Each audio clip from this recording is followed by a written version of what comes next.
10টা bank merge হবে।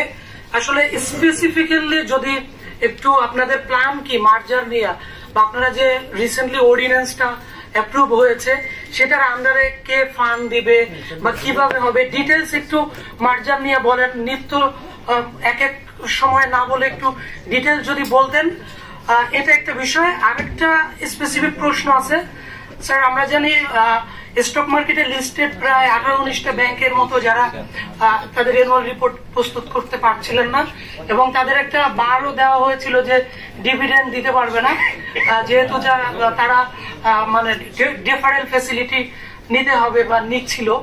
এর মধ্যে শুনতে পেলাম স্যার, মানে ঢাকা ব্যাংক মিনিস্ট্রিতে লবিং টবিং করে বাংলাদেশ ব্যাংক থেকেও তারা একটা ডিভিডেন্ডের অ্যাপ্রুভাল নিয়েছে।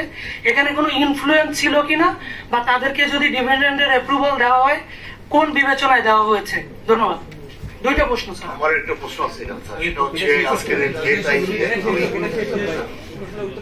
শেষ প্রশ্নটার জবাব আগে দিয়ে দিই। আমাদের পলিসি হচ্ছে যদি কারোর ডেফারেল থাকে, ডেফারেল অর্থাৎ সে মিট করতে পারছে না, তার ক্যাপিটাল অ্যাডিকুয়েসি হচ্ছে না, ক্যাপিটাল নেগেটিভ বা ক্যাপিটাল পজিটিভ হলে ওই রিকোয়ারমেন্ট চাইতে অনেক কম, এনপিআর অনেক বেশি, এবং সেই এনপিআর এর জন্য আমরা ওয়েভার দিয়ে দিচ্ছি, তাদেরকে টিকিয়ে রাখছি। এই সিচুয়েশনে এই অর্থটা তাদের যে লাভ হবে, অপারেশনাল প্রফিটটা হবে, অপারেটিং প্রফিট, সেটা ওই ব্যাংকেই রাখতে হবে ডিপোজিটরদের স্বার্থে। ব্যাংকটাকে শক্তিশালী করতে হবে। ডিভিডেন্ড দেওয়াটা তো লক্ষ্য না, ডিভিডেন্ড সেকেন্ডারি। ব্যাংক বাঁচানো হচ্ছে, জনগণের ডিপোজিটরের স্বার্থ রক্ষা করা হচ্ছে প্রাইমারি অবজেক্টিভ। তো সেই দৃষ্টিকোণ থেকে আমরা এটা করেছি। এখন যারা এটা করেন আগে মাপ পেয়ে পেয়ে গেছে বলে এবার পাবে, সেটা নয়। আমার ব্যাংকের ডিপোজিটরের টাকা আমি লস করছি আর আমি ডিভিডেন্ড দিয়ে দেব, সরকারকে ট্যাক্স দিয়ে দিচ্ছি, এটা কোন আইনে কিভাবে এটা আমি জাস্টিফাই করব? আগে তো আমাকে ডিপোজিটরের স্বার্থ রক্ষা করতে হবে। কাজেই আমি যদি আমার এনপিএল কভার করতে না পারি, যতদিন পর্যন্ত না পারি, যদি 3 বছর লাগে 3 বছর দিতে পারবে না ডিভিডেন্ড, তাদের কভার করতে হবে। তাদেরকে তাদের যে ক্যাপিটাল অ্যাডিকুয়েসি রিকোয়ারমেন্ট নেগেটিভ থেকে পজিটিভ, পজিটিভ থেকে আমাদের টার্গেট লেভেলে নিতে হবে। সেটা 12.5 হোক, সেটা 15 হোক, যাই হোক, সেটাই তখনকার টার্গেট যেটাই হবে সেটাকে মিট করতে হবে। এটা মিট করার পরে তারা স্বাচ্ছন্দ্যে তারা ডিভিডেন্ড দিতে পারবে, সেখানে তো কোনো অসুবিধা নাই। ইবিএল 37%, 35% দিয়েছে, তারা দিয়েছে, দেয়ার প্রেরোগেটিভ, আমার তো কিছু বলার নেই। আপনি রোজগার করেন, আমাদের রিকোয়ারমেন্ট মিট করেন, জনগণের ডিপোজিটরের স্বার্থ রক্ষা করেন, তারপরে লভ্যাংশ নেবেন, তার আগে নয়। ঢাকা ব্যাংকে দেওয়া হয়েছে, আমরা দেখলাম যে